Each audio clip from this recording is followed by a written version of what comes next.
Halo 2 finally comes to the PC. Unfortunately, it is only on Windows Vista and does not support DirectX 10. But the bad news doesn't stop there.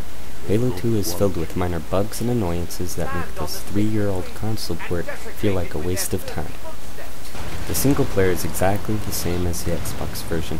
It still has the same ending we all know and love. But the multiplayer is where the PC version really separates itself from the Xbox version. Or at least it tries to. Halo 2 includes 2 new maps, Uplift and District. Unfortunately though, the 2 newest maps from the Xbox version are not included on the PC version.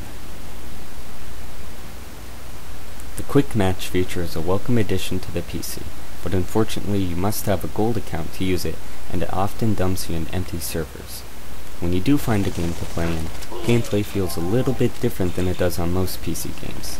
This is because most PC games have a field of vision of about 90 degrees. Halo 2, however, uses a field of vision of about 60 degrees. The field of vision of 60 made sense on the Xbox version because you're sitting 5 to 10 feet away from your TV, but when you're only a few feet away from the PC monitor, it can become frustrating. This is also apparent when you're sniping, as you feel like you have to no-scope just to get a proper field of vision. On the graphics side of things, Halo 2 is nothing short of disappointing. Releasing a 3-year-old console port exclusively for Vista without a major graphics overhaul was a fatal mistake. Although there is many downsides to Halo 2 Vista, there are a few good things. Although limited functionality, there's a map editor that lets you create and share your own maps.